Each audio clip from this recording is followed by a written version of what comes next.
And hello, everyone, again. And it's a great honor for both my collaborator Nan and I to be here and to share our thoughts about organic data. Well, a little bit background about two of us. We are coming from a different world in terms of scientific community. Here, I really appreciate the luxury about talking a lot about, how to write papers. Although there is some kind of debate in our discussions about the trade-off between pursuing papers versus pursuing science, right? And we are living in a different world. Our debate is about whether pursuing science versus pursuing money. We're talking about real money because our teaching load, our promotion and tenure are all correlated with the exact dollar amount in our internal research accounts at Penn State, right? Like, this semester I'm teaching 2 courses or 1 course is really correlating with how much money I have. So in our world, we are talking about real currency. And it has been so luxury for two of us to be able to enjoy the research discussion here and shift our focus a little bit about research output rather than the money being the input in our research world. So we have been so enjoying this discussion here. And I think Peter's presentation laid a very solid foundation and shifting our discussion space, right? Peter talked about, in my terminology, in a one-sentence summary, Peter talked about theory-driven discovery research versus data-driven research in the management space. And we are using a slightly different terminology here. We refer to the more data-driven type of research, in today's big data world, as organic data. What do we mean by organic data? Organic data is opposite to design data, where design data are the traditional social science methodology where we have explicit design research, mechanisms, have explicit data collection mechanisms, and then followed by very robust statistic analysis to analyze those data. So we frame these kind of data space as design data.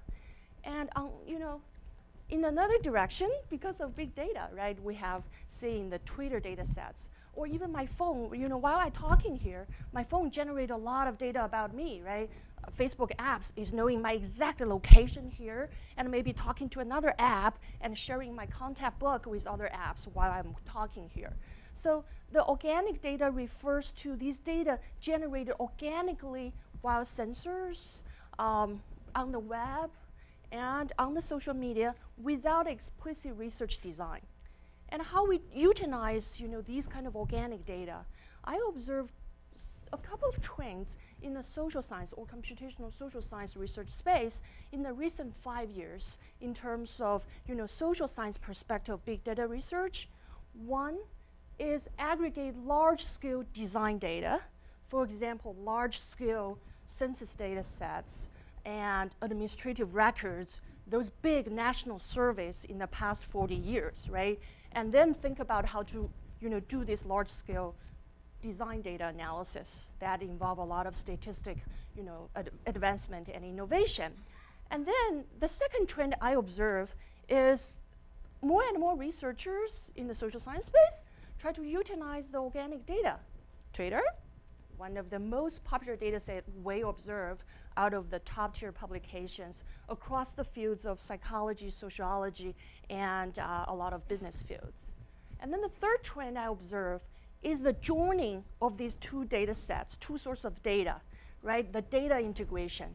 Try to integrate the organic data sets with the traditional design data and to see how the design data can complementary to our traditional conventional data sets such as administrative records. As some of our presenter pointed out, the design data has some limitations such as self-reported, survey results may not reflect some objective phenomena that generate organically from the real life situation. So that's the space we're talking about. And this, I have already talked about this, that we observe across the different fields of the business, top journals, as well as journals in psychology, such as psychological science, and even sociology, like American Sociological Review, we all gathered the papers in the past 5 years that have been utilized these organic data sets in their published research results. So for today's talk, we're going to talk our kind of preliminary thoughts about, using the Twitter as one explicit organic data platform to think about the whole workflow process.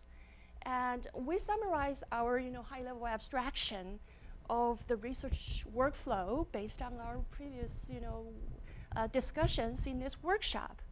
And we heard a lot of methodological discussions in terms of performing research that collect design data at different phases, the sources of bias, the sources of issues that may trigger reproducibility, replicability, or robustness question marks.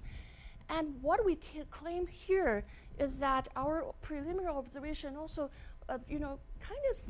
ask this question: does these exact same of methodological issues apply in the research process that deal with organic data? Our intention is yes, but we haven't got there yet. So we're going to just present some of our, preliminary observations and maybe have your help to shape this stream of research. And in terms of exact operationalization of different research phases, we observe that in the organic data phase, researchers deal less about subject recruiting because data is out there, right? In the context of Twitter, researchers spend time on elaborating their methods, explicit method about how they collect data from Twitter, such as, the search keyword specification. They're using certain kind of filtering mechanism to get the type of data that fits with their research question or the research context. And then move to data processing. It's trendy nowadays that social scientists use different combinations of algorithms or solutions developed by computer scientists, such as entity resolution, data integration, NLP, text mining, machine learning, sentiment analysis. We can name all, right, with the trend of AI. So these are the different types of data processing in the research design phase that then lead to the final data analysis. We observe that even with organic data sets, statistical analysis are still very popular. And in addition to that, we also have other type of more computational methods to analyze these data sets. So this is our observation of the so-called research flow in the context of organic data generation, collection, and analysis. And our question out of this preliminary assessment or review of the Twitter-based publications in the past 5 years across different social science fields bring us question mark about whether those reproducibility, replicability, or what we call reproducible crisis, will occur in tomorrow's utilizing of organic data research. We are seeing the trend of using organic data, but we haven't get to the stage in terms of having a solid discussion about how we shall form these methodological analysis yet. We are not there yet, and we're still seeing reservations from other journals in the fields of business or in the fields of psychology or sociology. They do not publish research results that generated from organic data sets. And we do observe that trend by comparing the past 5 years publications using organic data across different fields. So the question mark is, shall we actually move forward, establishing a solid workflow so that more and more researchers can have confidence on those research results generated with organic data? Or shall we just walk away saying that, well, this organic data does not have a solid research design, we shall give it up. Forget about it. We are just concentrating on the design data sets. So that serves our research inspiration. And a little bit differences between me and my collaborator here is that I actually have a lot of business school friends. in my research community. So in the latter presentation, I think it's better for me to hand our question mark to my collaborator, who is trained as a computer scientist, who hasn't really thinking about publishing at business journals or psychological journals yet. But in my hobby, as part of my hobby, I still target about writing some business journals in my personal time, although that's not encouraged in my current institutional environment.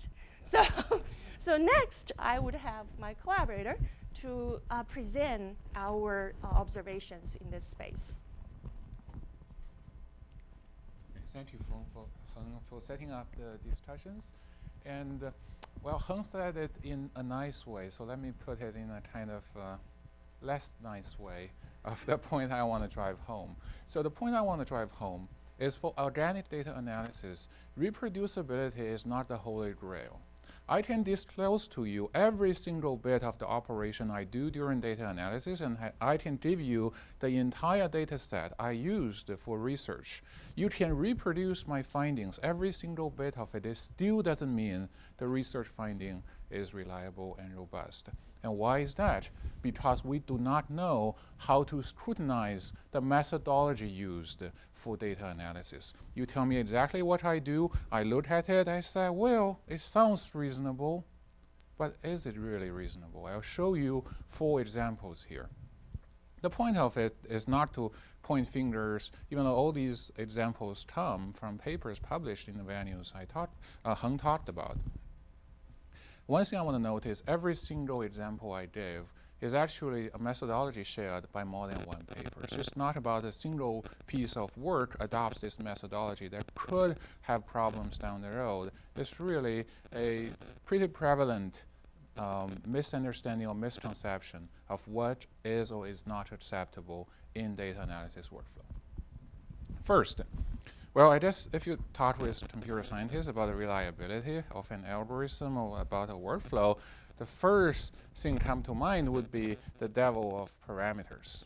In order for you to process data, you have to set parameters, sometimes lots of them. These are examples of parameters. We had to remove sentences with fewer than 5 words because they are too short. Okay? We consider the 500 most frequent words because you can't expect us to consider all of them, right? The list goes on and on. Well, those are concrete numbers, so they are good. And then there are less concrete specifications, like remove accounts that had high daily traffic to avoid spammers. But what is high? Maybe that's not disclosed, but that is a transparency issue. The point I'm trying to make here is with all these parameters, if I ask you, do they sound reasonable? What can you say? Well, they could sound reasonable. I don't know without looking at the data. Even if I look at the data, I perhaps don't know. If I tell you, once I change that 5 words to 4, the research finding just fall apart, then it means the research design is not reliable. And make no mistake, these parameters, as in today's practice, play an extremely important role in the validity of research findings. I'll just show you one example. These are real numbers from a paper. You collect the tweets in the number of 187,000 tweets. Okay, that's your raw data set. And then you apply some of the sentences I listed on the previous slide. The first step, you remove those ads and spam. It goes down to 71,000. And then you say, I balance some topics that are overrepresented. It comes down to just 10,000 tweets. So you are actually picking just 10% of the raw data you collected with some arbitrary parameters that no one can provide any justification for. So you better justify, if I change those parameters, your result remain valid. Okay? But it's very hard to do. Why? We actually talked about pre-registration yesterday. It's quite effective in the case of design the data. For a reason that, as Joe was arguing yesterday, the file drawer problem is not of significant concern in design data, because if you just file every failed experiment, well, you better be very rich in order to find one that actually has a low p-value, right? Here, however, you don't have to be rich. Testing a set of parameters is essentially free. You rerun your program, and with a different set of parameters, you get the results. So what's preventing you from pre-registering 10,000 different parameter combinations, hoping one of them would work and give you what you want? That's a challenge. I still think pre-registration could be effective, but we perhaps need to think about how to implement that in this case.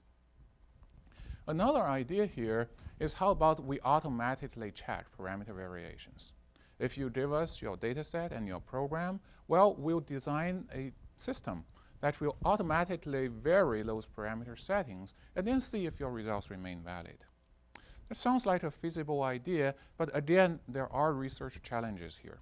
These parameter settings are correlated.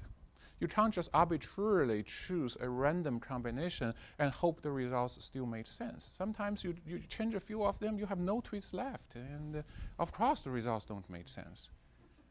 So how exactly, by the way, look at the space of parameters. It's really huge, right? You have 10 possible settings for 10 parameters. That's 10 to the power of 10 possible settings. How do you automatically identify the kind of envelope of parameter setting combinations that actually work so we can understand the reliability of the research? That itself needs research that has not yet been done. That's the first example. Second example is to go from parameters to algorithms. Now, in social sciences, business research, computer sciences, we all use a lot of heuristic algorithms. The standard we have on evaluating these algorithms, like if you read a paper on how they process Twitter data, they are essentially presenting an algorithm. Right? How exactly do you evaluate that? The criteria that I say we'd use today is really we look at the algorithm and ask, does it sound reasonable? But that's a really hard thing to tell. This is an example. Research trying to find a city of reference in a tweet. Say that I designed the following very simple and certainly sounds very reasonable algorithm that simply looks at whether a tweet contains the name of one of the 30 most popular cities in the United States. And the authors even go on and say that I exclude Washington, D.C. because it's ambiguous. Washington could be a city, it could be a state. That certainly sounds very reasonable to me until you actually look at the data. Let me explain this chart a little bit. Now, the blue I'll explain the blue bar first. The blue bar are the percentage of tweets. If you search on Twitter for a city name, Twitter returns to you a set of tweets. If you then apply the state-of-the-art natural language processing algorithm to do entity resolution, the blue bar shows you the percentage that the algorithm believes are actually referring to the city. And you can see Phoenix and Houston are not very high. Why? Well, because Phoenix could be a city, it could be many other meanings. When someone are talking about Phoenix, they may not be talking about Phoenix in Arizona. They could be talking about Phoenix in X-Men or Harry Potter. It's very difficult to judge whether the previous algorithm is reasonable or not before you look at the data. And someone might say that, oh, by the way, the red bar is if you do a further filtering by not only just trust what Twitter returns to you for a city name, you also say, I'll do a whole world matching myself. Okay, I'll post-process the data, I'll see actually it has this keyword in it. It doesn't really help. Even if it has the entire keyword in it, many cases it's not really about the city. So if you say, you know what, I understand there's a problem, I'll correct for it. If I know that only 20% of tweets contain Houston, I want to know actually refers to Houston, then if I want to count the number of tweets, let's say containing Houston, I'll multiply the number by 20%. Wouldn't that solve the problem? It won't, because unfortunately this ratio actually changed day by day. This was an experiment we did last August. You can see that's a sharp drop on the for Houston, by the way. There's a sharp drop in the beginning of August, and we asked why. Why suddenly there's a day when the percentage of tweets actually referring to Houston as a city became much lower than the other days. It turns out to be the birthday of Whitney Houston. So a lot of tweets were actually talking about her rather than the city. That shows you can't just take the number and then correct for the bias, because there are so many other variables that could be at play. Now, one potential solution here is, well, let's try to pre-register the algorithm that we are going to use. This certainly sounds a reasonable solution to prevent you from kind of hacking to find a seemingly reasonable algorithm to use when you analyze the data. But then again, the challenge here is really, well, if you say, I'm going to use this algorithm in natural language processing, how much detail should you put in that pre-registration form? Can you actually afford to put every single line of detail there? Can you actually decide which algorithm you are going to use before you even see the data? That is a challenge. Again, I don't know what's the solution for that, but that is subject to future research. Another thing is you can adopt state-of-the-art technology rather than come up with your home-brewed rules of processing data, like just do keyword matching when there are entity resolution algorithms out there, off-the-shelf systems that you can use. And the third one is, and I want to actually dig a little bit deeper into that, is sometimes we have to ask ourselves, well, you know, machine learning or these automated algorithms sounds fancy.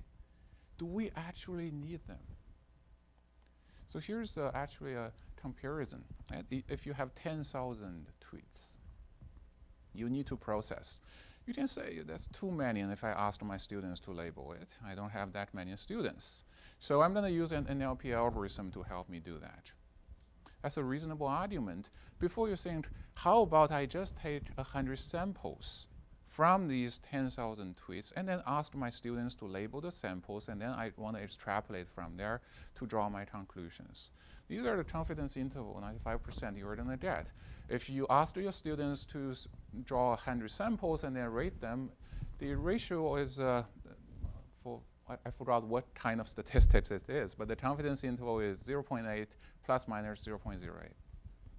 If you ask NLP to do it, 0.68 plus minus 0.01. The variance, the standard error, is much smaller, certainly, because NLP processed them all. But that NLP algorithm has a bias, which means the answer you got, 0.68, is not correct, actually. This data alert is outside the manual processing's confidence interval. So do you want to sacrifice biasness of your answer by just getting a smaller standard error? How do you evaluate the bias of these algorithms? All those become open questions. So we did actually just took a, you can say, theoretical exercise, and we thought about how about combining the two? How about we combine manual labeling and automated techniques? We asked automated techniques to run it first, and then we randomly sample the outputs of it. By stratifying the sample, we can optimally allocate human resource to verify the accuracy of the results.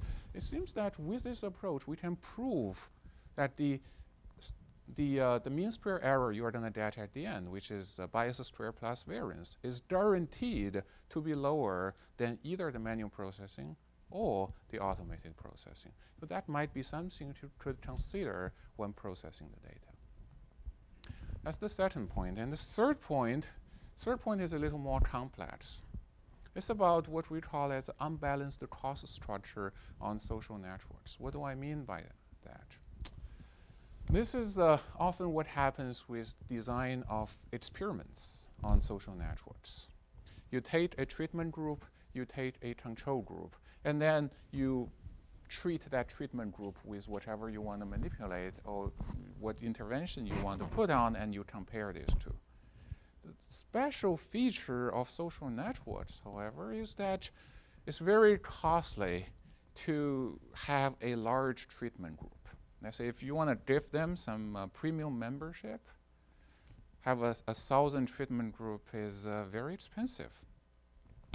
On the other hand, control groups are free. Right? You don't do anything to them. You just observe how they behave after a certain period of time. You can take essentially infinite number of control groups as you want. Collecting 1 million control groups of each 1,000 is a piece of cake.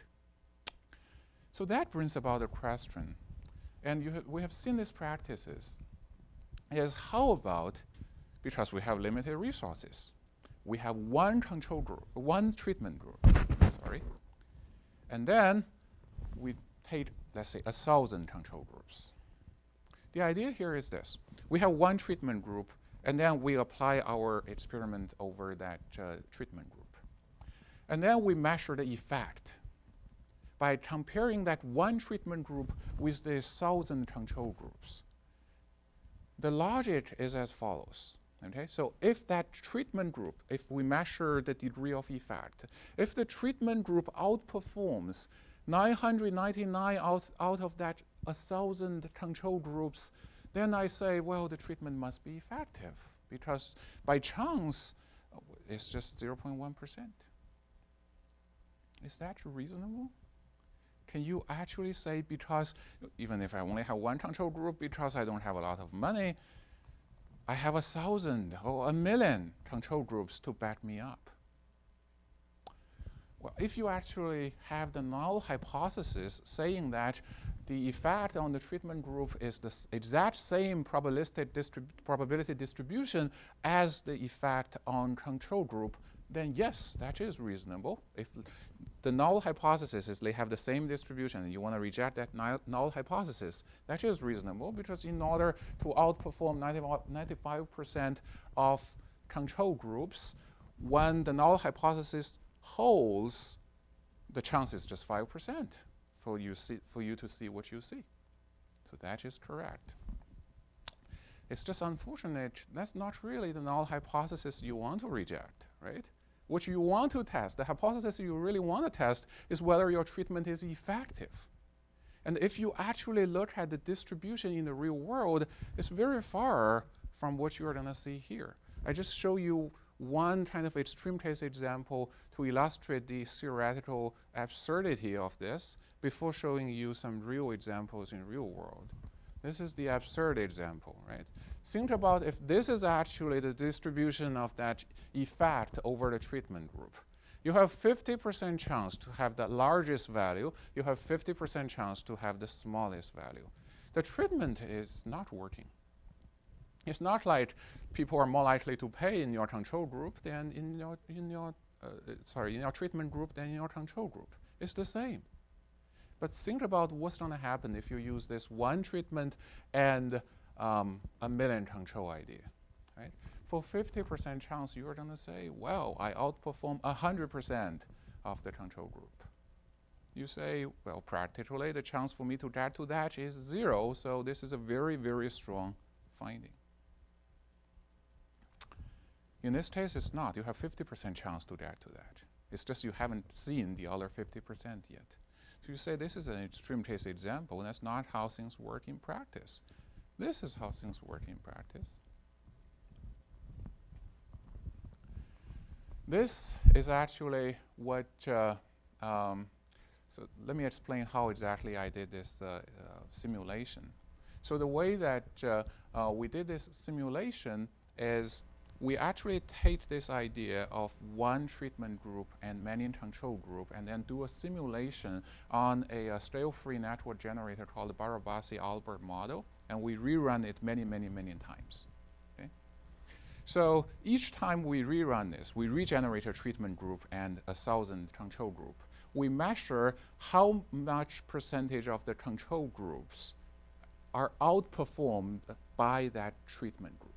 Okay, so each point on the curve is actually what you are going to see as the conclusion of the methodology I just talked about. Okay. Now, after we have run this for thousands of times, we actually ordered the number that you observe from each trial from low to high and plotted right here. So what I want you to see is, according to this scale-free network generation model, you have about 30% chance to conclude that you outperform virtually 100% of control groups. If you draw a conclusion that way, it's not going to be reliable because you'll have 30% chance to say you have a p-value of 0.00001, something like that. That's the third example. How exactly do we address that issue? There are actually different ideas to do that. One is to identify outliers. A particular reason why we are observing this is because we are dealing with a state-free network, which means there's a heavy tail out there. There's a small number of users that have an extremely large influence on what you're going to observe. So in some cases it becomes, if you're lucky, you catch one of those users, great, you outperform everyone.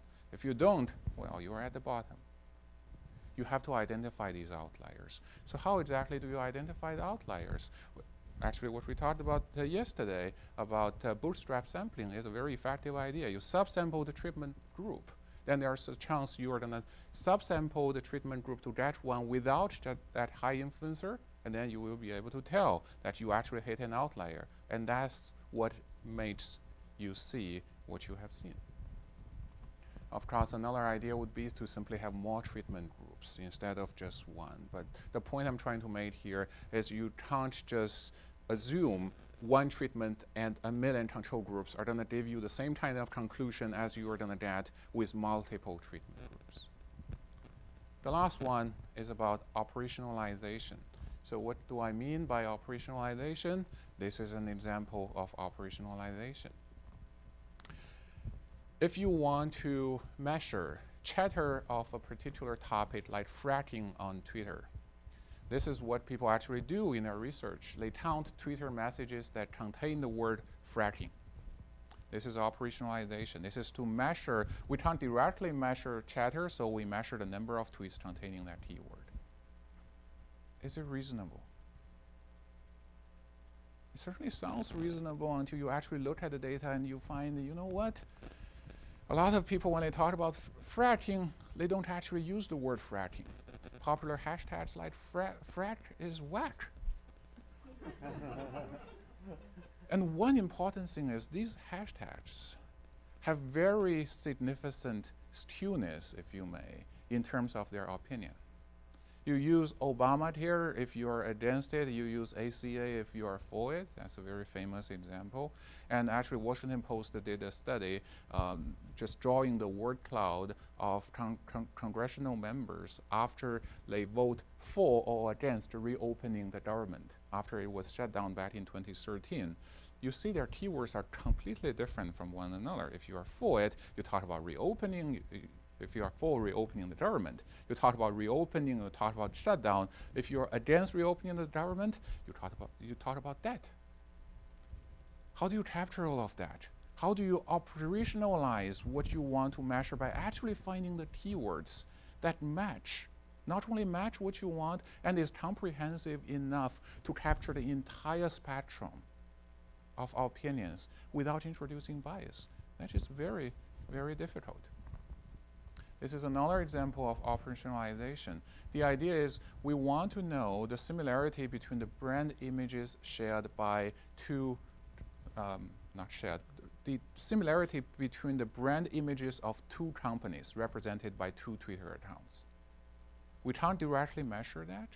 So the operationalization is to say, let's count how many of their followers are the same. How many common followers do they share? Is that reasonable? Well, we can say, I'm sure if you actually believe people follow an account, so they share the same value as that account. In practice, is it really the reason? Well, there are some well-known contradictions, like many people following a real Donald Trump is not really for Donald Trump, but against Donald Trump.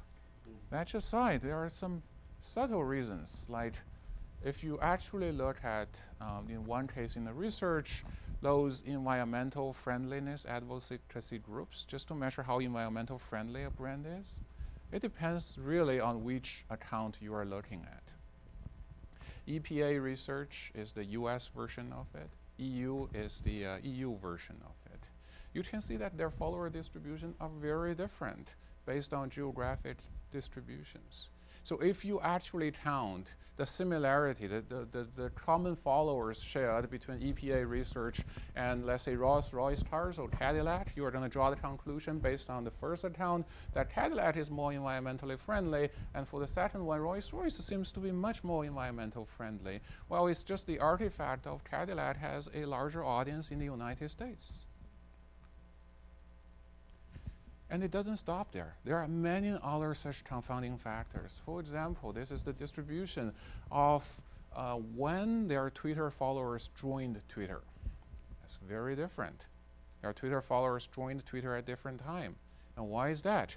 Because think about you following an account. You tend to follow a lot of accounts when you first join Twitter, and then if you don't use it actively, it's forever there. It's really not reflecting your commitment or your agreement with the image of a brand. It's affected, it's influenced by many, many other factors. That's the last point I would like to make, which is, well, operationalization is tricky. And before we operationalize what we want to measure by some behavior we observe on Twitter or other social media websites or the web in general, we better understand this behavior first. We have some understanding on Twitter, for example, overrepresenting minority populations, overrepresenting people with lower education and lower household income, but we don't understand thoroughly, at least, why exactly do they follow other Twitter users? Why exactly do they favorite tweets? Before we understand that, perhaps we should take a pause when operationalizing what we want to measure with the counted Twitter behavior. And another question is, can we develop some automated chatting techniques? Like we found that the keywords you have used, all the Twitter accounts, the set of Twitter accounts you have been using is very much biased on one part of the world.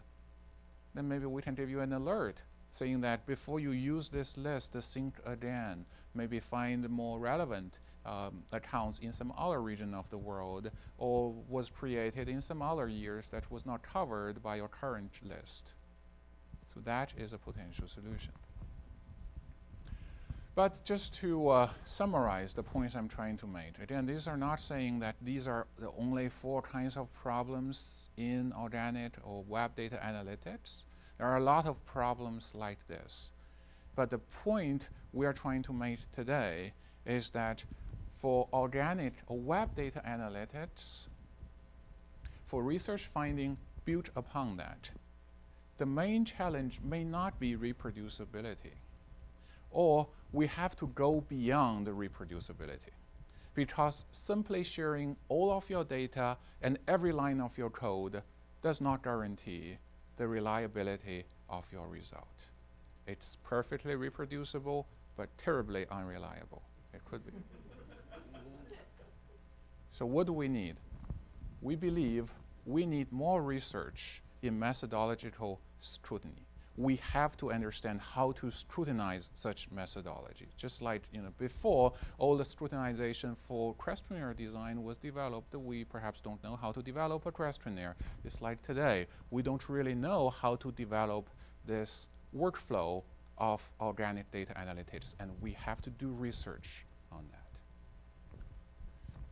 These are just some examples of how exactly do we do that. We have to isolate critical design choices. Filtering sentences by the number of words in it, is it an important decision to make? We need to understand that. Filtering Twitter accounts based on whether it contains a URL, which is a common practice, surprise to me. Many papers use it to filter out spammers. And you can find other papers that specifically look for tweets with URLs so they can understand how message got propagated. They can't both be true. I mean, one is saying the other is using noise. How do we deal with that? What are the critical design decisions? And then we have to identify potential sources of bias. What are the confounding factors? What are the biases introduced in this process? Which of these biases, some of the, bias exists everywhere, but which are the biases that actually would falsify a research finding? We have to understand that, and then we have to understand which part of the design leads to that problem, and finally, I think we can provide guidelines for future research So at least we can address some of the concerns that we see today in organic data analytics. And thank you very much.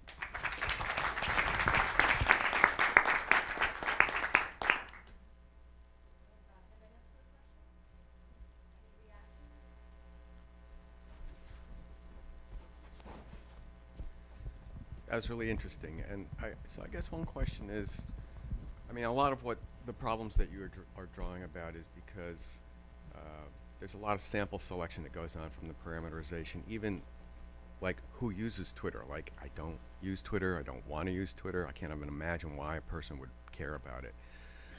But that's part of the problem. But so my question to you would be, well, what about other, I'll call them more targeted techniques, because what you're talking about is like, you know, just out there on the web, and so there are a lot of factors that you're just never going to have control over or maybe knowledge about. What about if you were looking at emails within an organization, or let's call them, you could get email and chat and other kind of communications as a way of trying to capture sentiment, for example, or things of that sort. And I use this as an example. So I've heard a talk where IBM in fact does this in real time. So I heard an explanation where the CEO gave a speech, some information was being released to employees, and then using Watson and IBM Analytics in near real time, they could do a sentiment analysis and feed that back to the CEO. So that's much more targeted. I guess my thought is, what do you think about that vis-a-vis the kind of problems that you talked about? Just a high level answer. That's a great question. So let me try to answer it first and then see whether Heng has anything to add. So one thing I want to note here is this talk, the main purpose I don't think is to identify issues with web data, whether it's representative or whether conclusions from it is generalizable, but rather our main focus here is to say that when you use automated techniques like the sentiment analysis that IBM used to give feedback at real time, we have to be very careful on understanding the implications of using such automated techniques. So I would like to say there is kind of a culture difference between computer science research and social sciences and business research. A lot of computer sciences research is really about optimization. You want to improve the performance to the best you can. If it's 85%, 95%, that's good. We have a number, so you optimize for that. But in social sciences research, or some social sciences research and business research, you care about the final finding, which is black and white. So that actually is a problem, because when you translate a 95% accuracy to right or wrong of the final finding, there's no direct translation here. You have to understand what exactly is in that 5%. I want to give you just one example here. Let me see if I can find that picture.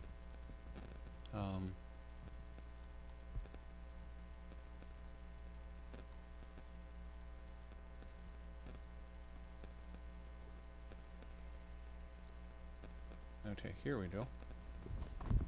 So this is an example of using automated algorithm, in this case, image recognition techniques using a deep learning algorithm. Of course, this is an artificially constructed example, but I just want to show you how tricky this 5% can be. Right? Image recognition or facial recognition or this kind of sign recognition is very mature. Okay? Accuracy rate is greater than actually asking human beings to do it. So this is one of the places where automated techniques work the best. But this is to demonstrate these two images look maybe exactly the same to you. Well, a deep learning algorithm could treat the left as a stop sign and the right as a yield, because the right one was specifically constructed in a topic called adversarial machine learning to treat that algorithm. Why exactly is treated? Well, we don't really know, because we don't really know why deep learning. We know to some degree why it works, but we don't really have an analytical answer as of in which cases it's guaranteed to work and in which cases it's not. Certainly this is artificially constructed. You can say it doesn't happen in the real world. But again, before we take the leap from having a 95% accurate algorithm to say that this finding is statistically valid. How do we bridge this gap? I think that's the main point we were trying to make in this presentation. Thank you. Hey, thanks for the presentation. It was great. As a strategy researcher that looks at data like this, it resonated a lot because there's lots of messiness out there, and it's really hard to have concrete numbers in any sort of way. The question that I have is, so Twitter is just about dying, from what I understand.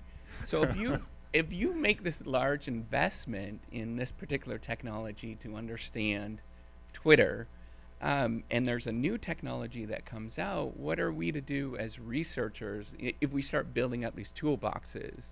What do we do in terms of moving forward? That's a very good question. I get that question all the time. You know, when you develop something based on Twitter, people ask, well, what if Twitter changed their API design? What if Twitter just died and another social media platform came along?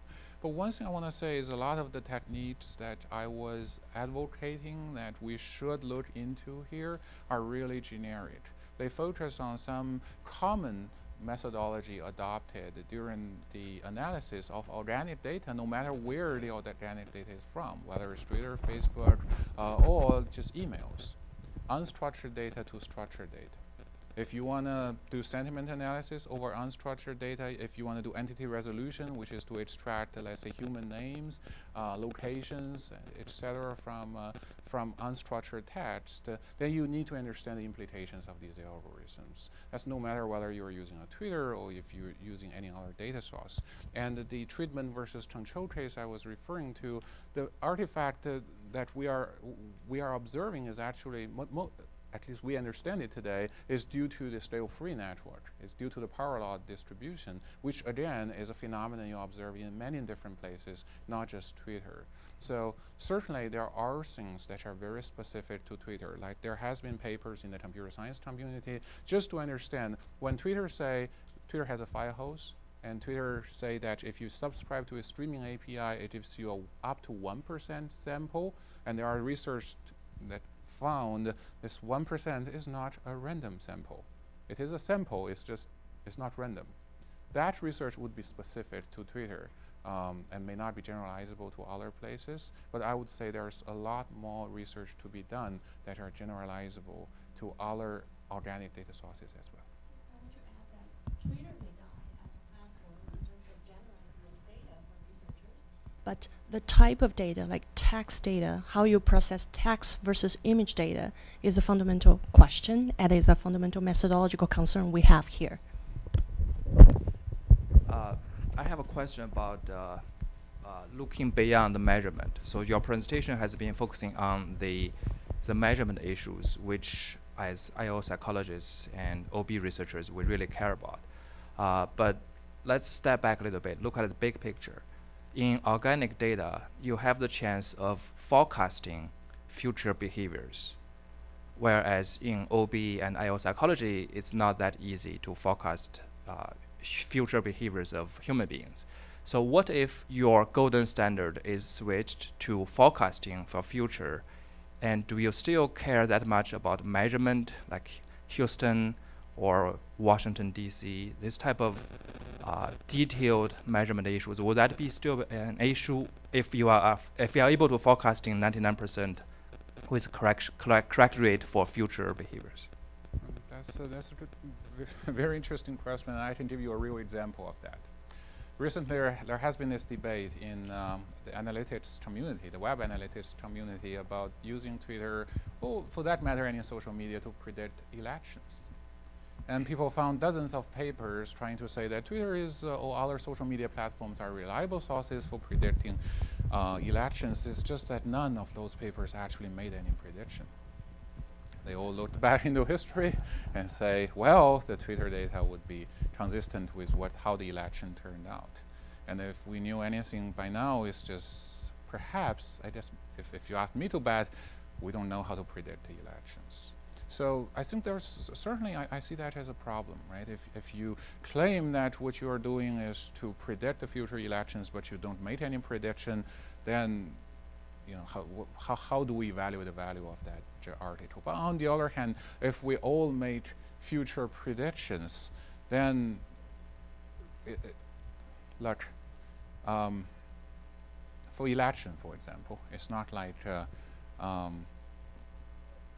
it happens very frequently. It doesn't. It's not like our publication model is built so we make a prediction, and if we are right for a certain number of times, then we get a paper published. So there are cases in the real world where prediction and verification lead to the success of a model or a research. For example, there's a very famous website. I think what's the name for that? Yeah, exactly. 538. 538 is famous because the founder actually predicted the elections based on many different polls. So he had a weighted model of different polls and then made correct predictions. And over time, he gained his reputation, and then people respect his opinions. So it could happen in the real world.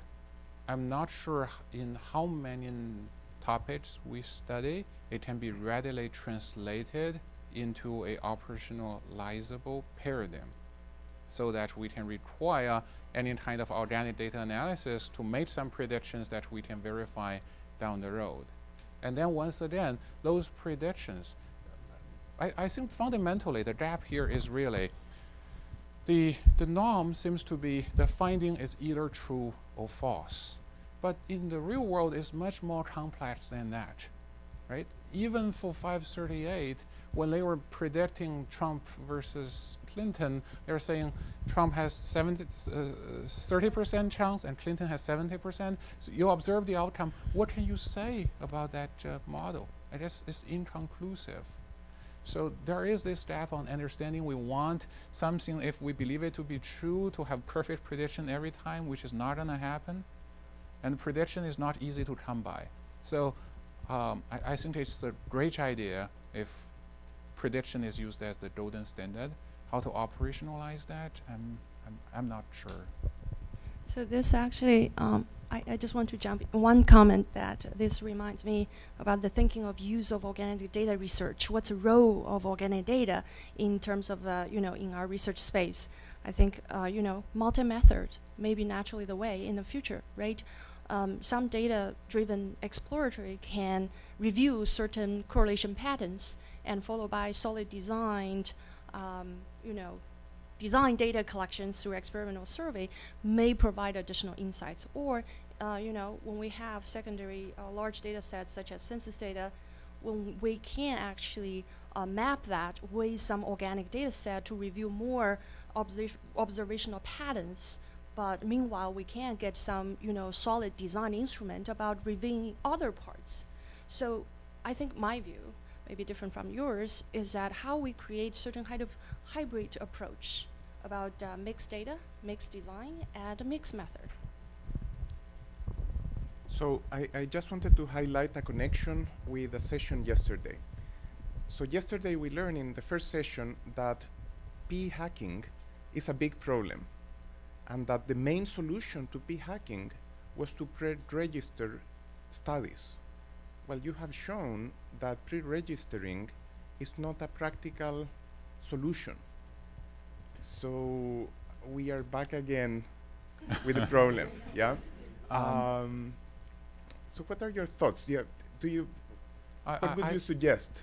I wouldn't say pre-registration is not an effective solution. I think pre-registration is very effective for ensuring reproducibility.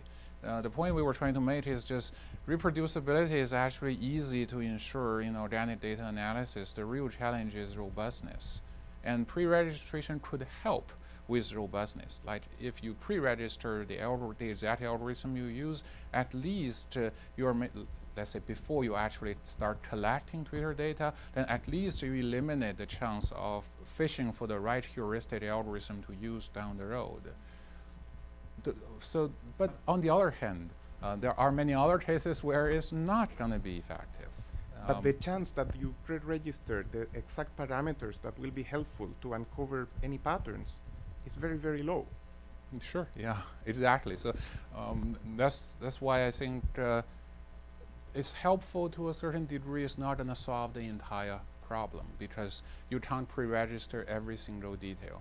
So I would like to see pre-registration as kind of reducing the degree of freedom in the experiment design in some sense, right?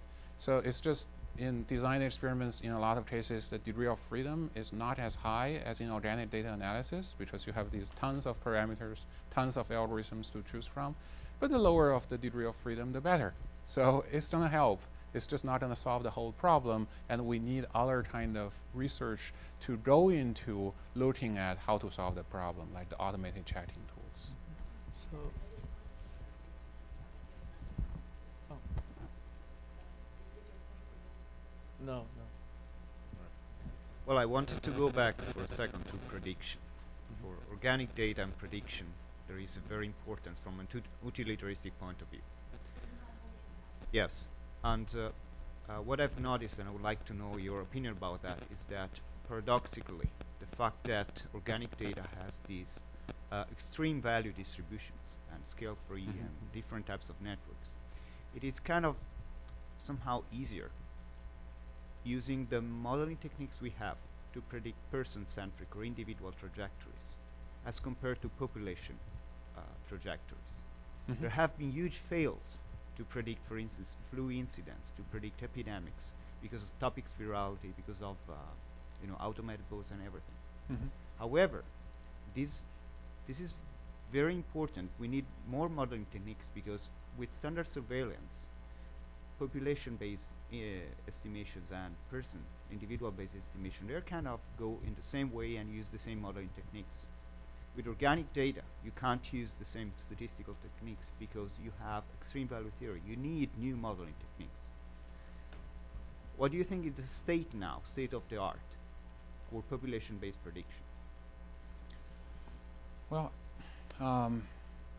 I think it's really a topic-specific question in that that's kind of the 5% I was referring to. When you have an algorithm that works for 95% of the time, it doesn't mean statistical conclusions you draw from the results, from the outputs of the algorithm are going to be valid simply because you don't know where that 5% is going to end up to and what's the implication of that 5% on the validity of your final result. Like you mentioned, population-wide prediction. We have to understand what we are trying to predict and whether that prediction depends on some extreme values or it depends on some reliable statistics over the entire population. If it actually depends on, let's say, some extreme values, like one person traveling from one state to another would actually significantly affect the final result, then I'm not sure if we could have, even theoretically, a prediction model at all. So I'm not sure what exactly is the best way forward for that problem. I just feel that we need to look at that at a case-by-case basis to understand what we can and cannot do in terms of predictions and analysis. And that's actually the point we are trying to make here is before we actually do something, we need to understand the achievability of it and the implications of it. Yeah. So Nan, thank you very much. This is a very good perspective. And just to facilitate conversation, so what you're encountering here in our field is construct validation. I really think it is construct validation. And then for anything we do for construct validation, oftentimes we need a golden standard. I think the issue you're encountering is in the organic data situation, you don't really know what the golden standard is, or it's very hard to measure the golden standard. Can you comment on that? Do you wanna? Well, I don't know whether we are talking about orange or apples in terms of construct validation. I don't know. I think you guys are the experts. How you view that? You know, for the unstructured data sets, if we want to do operationalization, how we are going to do that? What kind of test we shall establish in terms of establish internal and external validities? So one thing I would think, like for example, earlier you mentioned like you have sensors data, right? So sensors data, you can treat that as if it's a golden standard, right? then you can look at in the organic data whether you can actually use certain organic data measure to represent the census data, right? So I would say, okay, that gives you some way of validate like what your organic data is measuring. So Steve, you wanna? That's a nice idea in Well, terms of using those design data as a baseline. So that goes back to my opening question about more targeted data, and more specifically, so I'm doing some research for NASA. So these are very targeted data sets where people wear sensors, interaction sensors, and over long periods of time, a small group of people, 6 people in a very tightly confined space, and they fill out questionnaires every single day.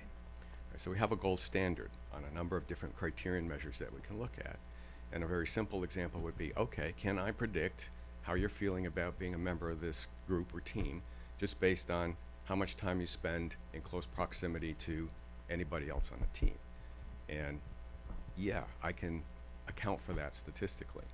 And then I could think about projecting forward and saying, well, if I could observe a given team and I start to see these patterns, these social network patterns emerge, maybe I could predict, if 2 people interact, that one of those people is going to have a bad day tomorrow because they don't like that person. So I think that does go to the construct validity issue, because in a way we're trying to take more constrained organic data, so we don't have some of the problems that you were talking about with Twitter, to see if we can use it as a proxy or an alternative to asking people questions. I think that's a very narrow view, but hopefully we could think about ways in which you could blow that up to a broader scale and use these multiple methods, because we also have journaling, they text, so we can look at sentiment. So there's a variety of methods that are being examined. Yeah, I think in terms of golden standard, so there are 2 things that I think are different in this talk. One is about the reliability of the data you use. The other is about the reliability of the methods or algorithm that you use. So I guess the golden standard applies to both. For the first one, in terms of the data you use, I guess it really depends on the discipline you are talking about. In psychology, let's say a lot of experiments are run with a small number of human subjects. So the representativeness of that sample, I guess, whether you consider that as golden standard has implications on how you consider as golden standard in, let's say, Twitter data. Similarly, if you're doing sociology research, then the bar is different. So I think what is golden standard is really subject to the specific topic being studied here. But one thing that I think is common is the second part, where is the algorithm golden standard. And I think it's not about finding a perfect algorithm that could read that stop sign 100% time accurate. You're not going to have that algorithm. But it's about how exactly do we establish a workflow so we can test the validity of that algorithm and understand how it works in these edge cases and whether those edge case performance has any implication on the kind of black or white answer we are trying to provide at the end. Can we bound it, for example, right? Can we say that even if this algorithm performs poorly in these cases, we guarantee its implication on the final statistic we are interested in is not going to exceed this particular number? That is the kind of question that I think should be answered. And I also, this reminded me, some of the research trends I observe in terms of this operationalization and construct of validity. I don't have smart ideas, but I noticed that more and more people use algorithms, try to generalize this measurement, and then they're followed by large-scale crowdsourcing type of platform, right? To use huge number of human beings within a very short amount of time to confirm, right? So the algorithm says this image is an animal, right? And then you can, employ, backend, you can integrate with a crowdsourcing platform, utilizing, millions of people to quickly confirm, saying that this image is whether a human being or animal. I see these simplified way in terms of establishing validity, using crowd workers and establishing crowdsourcing mechanisms nowadays, but I don't think that methodology can apply to all. Yeah, that's such a simplified way. So that's my.